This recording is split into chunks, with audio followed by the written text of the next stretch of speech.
Bonjour à tous et bienvenue sur la chaîne Wrestling Love. On se retrouve aujourd'hui pour une toute nouvelle vidéo. Alors, dans cette nouvelle vidéo, on va parler WWE, puisqu'on va faire la preview du prochain pay-per-view de WWE. Ça faisait longtemps d'ailleurs qu'on n'avait pas évoqué WWE sur la chaîne, quasiment un mois, c'était pour le dernier NXT TakeOver.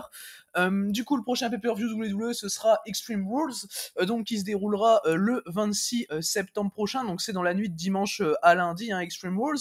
Alors, personnellement, bon, le show, et je vais y venir match par match, mais le show, personnellement, me donne pas une grosse hype, je vais pas vous mentir, alors que dernièrement, enfin, les 2-3 derniers pay-per-view WWE me hypaient bien, Personnellement, celui-là, c'est un peu plus moyen, je suis un peu plus réservé, même si la carte est pas dégueu.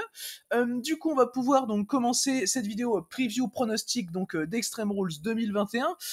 Du coup, on va y aller match par match. On va commencer donc par le premier des 6 matchs annoncés pour Extreme Rules. Alors, le premier match annoncé, c'est Carmella qui va affronter Liv Morgan. Alors, personnellement, le match me hype pas des masses.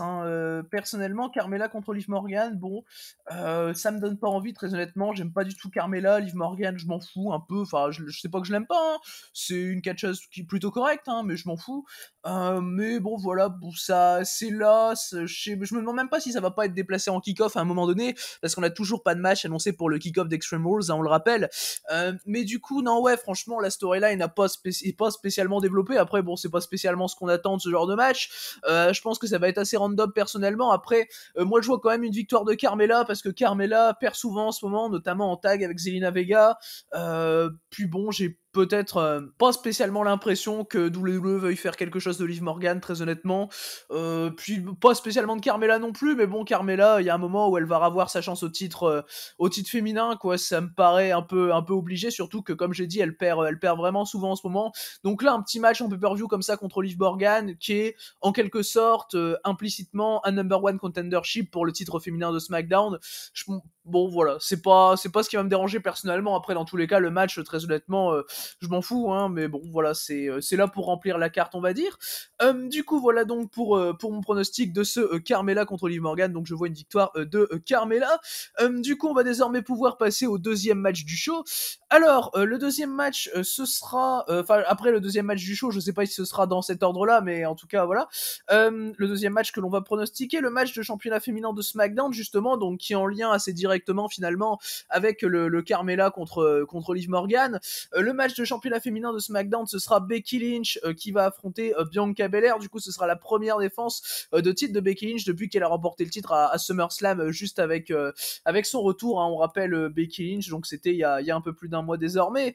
Alors le Becky Lynch contre Bianca Belair, personnellement, me hype parce que je me dis qu'on va avoir le match qu'on aurait dû avoir à SummerSlam, quoi. Finalement, Becky Lynch est revenue à squasher Bianca Belair en 25 secondes à SummerSlam, ce qui m'avait beaucoup saoulé à titre personnel.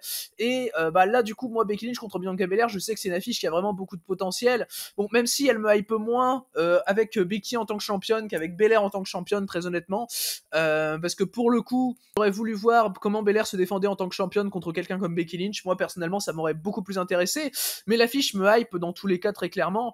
Du coup, Belair qui repart à la chasse à son titre. Je pense que tu peux raconter une story assez intéressante avec ce match. Personnellement, je vois une victoire de Becky Lynch parce que c'est sa première défense de titre finalement, et je vois pas spécialement pourquoi elle le reperdrait contre Bianca Belair. Donc voilà, t'as eu le moment à Extreme Rules où elle revient, où elle remporte le titre. Pour moi, c'est pas pour avoir un règne assez court. Bon voilà, il y a d'autres choses à faire. Surtout que, par exemple, je parlais de Carmella Liv Morgan juste avant. T'as eu beaucoup de Carmella Bianca Belair récemment, donc par exemple, si tu veux faire gagner Carmella contre Liv Morgan, derrière, ce serait préférable qu'elle aille contre Becky Lynch, contre qui elle a pas eu de match récemment, quoi. Donc moi personnellement, je trouverais ça quand même mieux.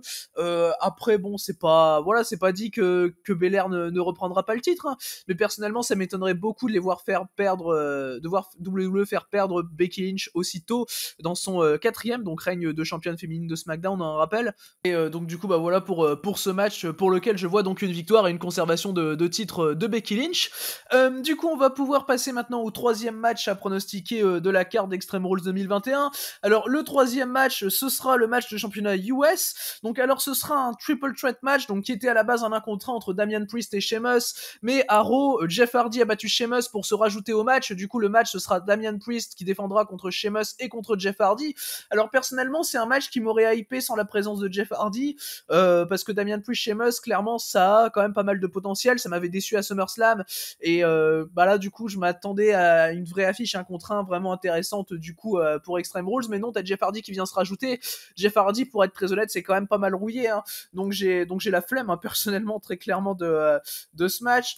Mais bon, les interactions entre Priest et Sheamus m'intéressent quand même, hein, très honnêtement. Et on sait jamais, qui sait, Jeff Hardy peut peut-être sortir une performance décente. Mais voilà, bah personnellement, donc voilà, c'est pas spécialement le match qui me hype. Après bon, ça fait plaisir quand même de voir le titre US défendu en pay-per-view 2 fois d'affilée, hein, quand même, parce que bah finalement, avec le règne de Sheamus, on n'était pas spécialement habitué, on n'était plus habitué finalement à le voir en pay-per-view, puisqu'il le prend lors de WrestleMania et qu'après il le défend plus en pay-per-view avant justement de le perdre lors de SummerSlam contre Damian Priest. Mais du coup voilà, déjà ça fait plaisir. Et par rapport à mon pronostic, personnellement, je vois une conservation de Damian Priest qui me paraît assez évidente. Il a pris le titre lors de SummerSlam, en plus c'était à Sheamus, donc voilà, Sheamus va pas le récupérer. Et très honnêtement, je pense pas du tout que Jeff Hardy devrait prendre le titre US. Pour moi, il devrait pas avoir de titre Jeff Hardy tout court, hein, en ce moment. Ça me paraît assez clair d'ailleurs, surtout que Damian Priest c'est une star que tu essayes quand même de développer, petit à petit, quoi. Pour l'instant, il est encore sur le titre US. Après, il ira probablement plus haut, hein, je pense, parce que Damian Priest c'est l'une des rares superstars de NXT qui arrive à s'acclimater extrêmement bien au main roster. On peut faire le parallèle également avec Matt Riddle, donc qui, je trouve, s'adapte très bien au main roster, qui est lui aussi du côté de Raw. Et puis bah finalement, Damian Priest, pour moi, faut quand même le garder champion US pendant un certain temps encore. Je pense qu'il peut donner de très belles choses avec le titre, et bah, pour moi, voilà, ce serait quand même une erreur de booking de lui faire perdre le titre maintenant à Extreme Rules. Du coup, voilà donc pour ce 3e match de la carte. On va maintenant passer du coup au 4e match à pronostiquer. Le 4e match à pronostiquer, c'est le match de championnat féminin de Raw. C'est Charlotte Flair qui va défendre son titre contre Alexa Bliss. Du coup, Charlotte Flair contre Alexa Bliss, c'est la 2e défense de titre du coup de Charlotte Flair après avoir défendu à Raw contre Nia Jax. Dans un match qui était pas bon, hein, pas bon du tout d'ailleurs. Alors personnellement, le match, il peut vraiment pas, hein, Flair contre Bliss, parce que bah finalement, t'as Charlotte Flair qui a fait ce qu'elle a pu. Pourtant, j'aime pas Charlotte Flair, mais encore une fois, elle fait ce qu'elle peut pour essayer de carry la feud. Alexa Bliss avec son nouveau personnage, c'est une catastrophe, c'est vraiment compliqué. Moi, j'arrive pas à être investi dans ce genre de choses, hein, personnellement. Donc bon, voilà, c'est vraiment compliqué, je trouve. Surtout que bon, le match avec le character work d'Alexa Bliss, avec l'in-ring de Charlotte Flair qui est assez compliqué. Bah finalement, bah on va rien avoir, parce que bon, j'ai tout de suite parlé de l'in-ring de Charlotte Flair parce que je me doute bien qu'on va avoir un match assez vide dans son ensemble. Il y a rien de spécial à raconter en soi. T'as Charlotte Flair qui a déclaré vouloir l'ancienne Alexa Bliss, mais du coup bah non. Enfin voilà quoi, je suis un peu vraiment perdu par rapport à la storyline qu'ils essayent de construire entre Flair et Bliss. Alors pour moi, c'est que le premier match. Pour moi, il y en aura un deuxième dans le pay-per-view d'après, ou le pay-per-view d'encore après, surtout si c'est Crown Jewel. Je pense pas qu'il y aura un match féminin à Crown Jewel, pour des raisons malheureusement évidentes. Du coup, bah, Survivor Series, à moins qu'on ait un match championne de Raw contre championne de SmackDown, à titre personnel, je pense que c'est vraiment possible. Mais voilà, pour moi, dans tous les cas, Bliss prendra le titre à Charlotte Flair, mais pas tout de suite. Parce que bah, finalement, Flair, bah, on va quand même, parce que par exemple, le dernier règne de Charlotte Flair, c'était un peu plus tôt dans l'année d'ailleurs. C'était de toute façon, bah, quand elle avait remporté le titre à Money in the Bank, qu'elle avait perdu le lendemain à Raw. Bah justement, elle perd le lendemain à Raw, donc bah finalement, elle a pas de règne en soi. Donc bon, il y a un moment où, à mon sens, surtout en plus quand tu sais que par exemple le règne qu'elle avait eu avant, pareil, c'est une seule défense réussie par rapport, là je parle seulement du titre d'Euro, hein, c'était en 2017. Donc bon, il y a un moment où je me dis que faudrait, bon, je sais que c'est pas spécialement l'objectif, mais je me dis qu'il faudrait quand même donner un règne assez conséquent à Charlotte. Après, j'aime pas Charlotte Flair très honnêtement, mais par rapport à Raw, je pense que ce serait même une bonne option de donner le titre à Charlotte Flair, parce que bon, c'est pour se retrouver avec des Rhea Ripley ou avec des Nikki Ash championnes, bon, c'est même pas la peine. Je préfère 100 fois voir Charlotte Flair championne. Mais bon, voilà. En tout cas, après, là, c'est vraiment par rapport à ce que je peux sous-entendre, mais il y a vraiment très peu d'indices qui peuvent nous donner la ligne de conduite que WWE va suivre par rapport à la storyline. Mais donc, personnellement, voilà, je pense pas qu'elle se finira maintenant. Donc, conservation de titre de Charlotte Flair pour moi, avec une fin probablement assez pétée, genre un count-out ou un roll-up ou un truc comme ça. Enfin, à mon sens, c'est ce qui peut se produire. Du coup, voilà donc pour ce match. On va passer maintenant au pronostic de l'avant-dernier match du show. Alors ce sera le match de championnat tag team de SmackDown, donc le seul match par équipe annoncé pour Extreme Rules. Ce sera les Usos qui vont défendre leur titre contre les Street Profits. Alors du coup ce sera la 3e défense de titre des Usos, hein, on rappelle, puisque ils avaient déjà défendu contre les Street Profits assez récemment, c'était lors d'un SmackDown début septembre, et ça s'était fini justement en DQ, donc avec une victoire des Street Profits.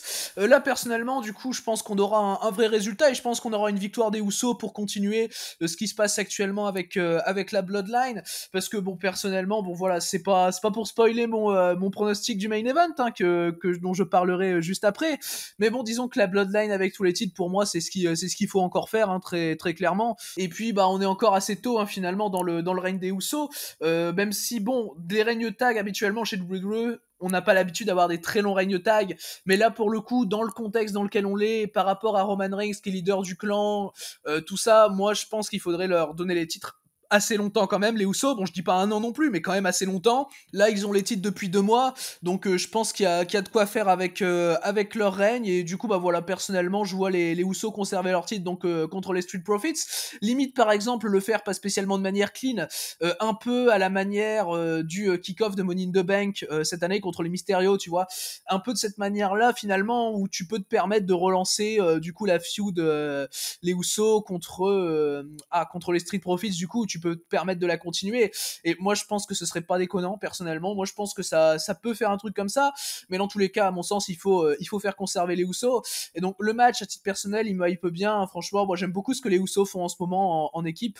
Et les Street Profits, c'est une bonne équipe. Donc, moi, je me dis pourquoi pas. Et je pense même, très honnêtement, que c'est le match qui me hype le plus du show. Hein, ce match de titre par équipe de SmackDown.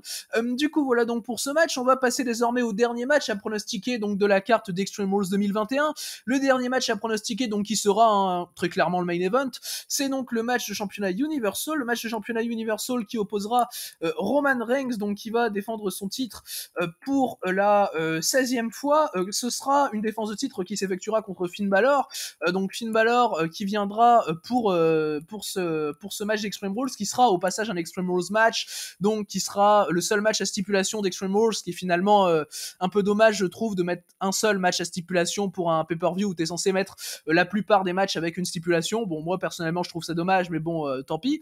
Et du coup, pour revenir au Roman Reigns contre Finn Balor Demon, du coup, personnellement c'est un match qui me hype quand même. Après bon, finalement tu as déjà le Roman Reigns contre Brock Lesnar annoncé pour Crown Jewel. Bon voilà, Finn Balor, je sais pas spécialement ce que ça va faire en main roster, et puis ramener le démon maintenant, je trouve pas que ce soit une bonne idée personnellement. Bon, après c'est encore pour accentuer sur la suprématie de Reigns qui va du coup être le premier homme à battre Finn Balor de Demon, parce que je vois pas du tout Finn Balor battre Reigns là à Extreme Rules, alors que Reigns a déjà sa feud avec Lesnar en parallèle. Ça me paraîtrait quand même plutôt bizarre, hein, personnellement. Et puis du coup moi j'espère juste que Reigns va pas être le premier homme à battre Finn Balor Demon pour juste aller perdre contre Lesnar derrière. Et personnellement c'est ce que j'ai envie, c'est que Reigns batte Lesnar, hein, très clairement, et de voir Reigns champion encore un petit bout de temps, bon pas trop longtemps non plus, mais encore quelques mois, hein. Reigns champion, personnellement ça me convient totalement. Et pour moi, comme j'ai dit tout à l'heure, faut garder pour le moment tous les titres sur la Bloodline. Je trouve que ça fonctionne extrêmement bien, donc sur Roman Reigns et les Usos. Personnellement ça me paraîtrait être la décision de booking la plus logique en soi.